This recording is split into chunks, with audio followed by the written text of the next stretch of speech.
Hi friends, welcome to Selviyum Samayalum. நம்ம இன்னைக்கு ரொம்ப ஈஸியா நல்ல டேஸ்டா டிஃபரண்டா கேசரி செய்ய போறோம். வாங்க அது எப்படின்னு இப்ப பார்க்கலாம். ஃபர்ஸ்ட் இப்ப அடுப்புல ஒரு பாத்திரம் வச்சிருக்கேன். இதுல 2 கப் தண்ணி சேர்த்துக்கிறேன். நம்ம இன்னைக்கு சுகர் வெல்லம் சேர்க்காம பனகற்கண்டு வச்சு கேசரி செய்ய போறோம். இப்போ தூளா இருக்கிற பனகற்கண்டு 1 கப் எடுத்துருக்கேன். அதை இதில் சேர்த்துக்கிறேன். இப்போ நல்லா மிக்ஸ் பண்ணிக்கலாம். இது நல்லா கரையட்டும். இந்த டைமில் முந்திரி திராட்சை எல்லாம் வறுத்துக்கிறேன். இதுக்கு ஒரு பேன் எடுத்துருக்கேன். இதில் 2 டேபிள் ஸ்பூன் நெய் போட்டுக்கிறேன்.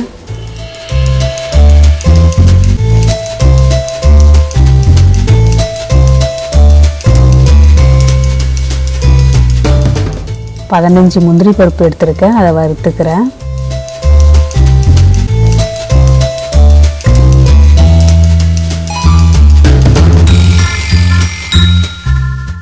இப்போ வறுபட்டுருச்சு. இதை எடுத்துக்கிறேன்.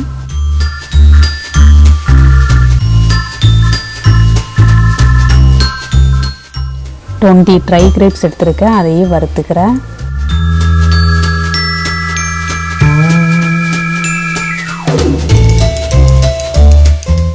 வறுபட்டுருச்சு. இதை எடுத்துக்கிறேன். இதே நெய்லியே 1/2 கப் சம்பா கோதுமை ரவா எடுத்துருக்கேன். அதையும் வறுத்துக்கிறேன். அடுப்பு மீடியமாக வச்சுட்டு ஒரு 10 மினிட்ஸ் நல்லா வாசனை வர வரைக்கும் வறுத்துக்கலாம். எப்போவும் ஒரே மாதிரி செய்யாமல் இந்த மாதிரி டிஃப்ரெண்ட்டாக செஞ்சு சாப்பிட்லாம். இதில் புரோட்டீன், அயர்ன், கால்சியம் இருக்குது. இப்போ பாருங்கள், நல்லா வாசனை வருது. வறுபட்டுருச்சு.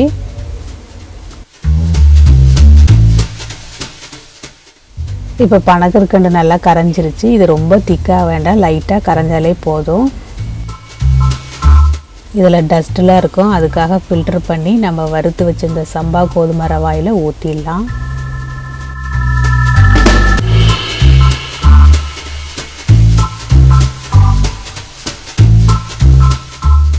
இப்போ நல்லா மிக்ஸ் பண்ணிவிட்டு மூடி வச்சு வேக வைக்கலாம்.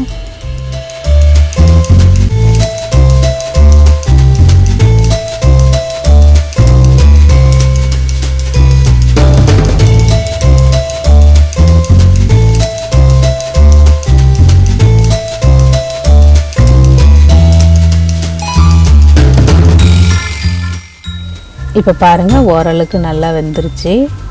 தண்ணி நல்லா ட்ரை ஆகிருக்கு.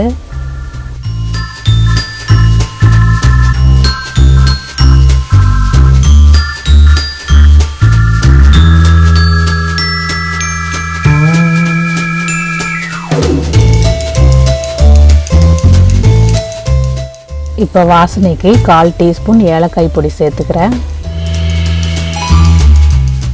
இப்போ வறுத்து வச்சுருந்த முந்திரி திராட்சையும் சேர்த்துக்கிறேன். ஒரு பிஞ்சு சால்ட்டு. ஸ்வீட் செய்யும்போது ஒரு பிஞ்சு சால்ட்டு சேர்த்து செஞ்சோம்னா ஸ்வீட்டோட டேஸ்ட்டு நல்லா தூக்கலாக இருக்கும். நல்லா மிக்ஸ் பண்ணிக்கலாம். ஒரு பிஞ்சு குங்குமப்பூ சேர்த்துக்கிறேன். இது கேசரிக்கு நல்லா கலரும் கொடுக்கும், ஹெல்த்துக்கும் நல்லது. நெய்யை லைட்டாக சூடுபடுத்திட்டு 2 டேபிள் ஸ்பூன் சேர்த்து நல்லா மிக்ஸ் பண்ணிக்கிறேன்.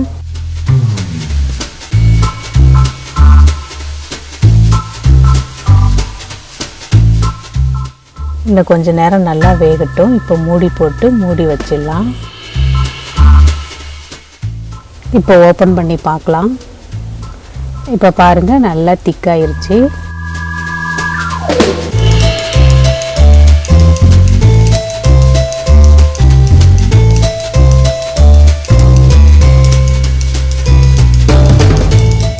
இப்போ பாருங்கள், நல்லா வெந்து திக்காயிருச்சு. இப்போ ஒரு டேபிள் ஸ்பூன் நெய் சேர்த்து நல்லா மிக்ஸ் பண்ணிக்கலாம்.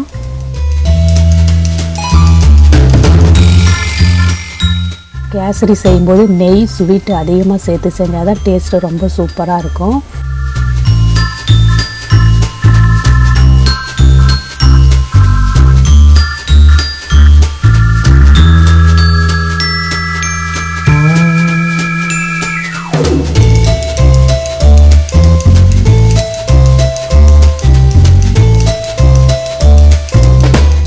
இப்போ பாருங்கள் நல்லா மிக்ஸ் ஆகி ஒட்டாமல் வருது.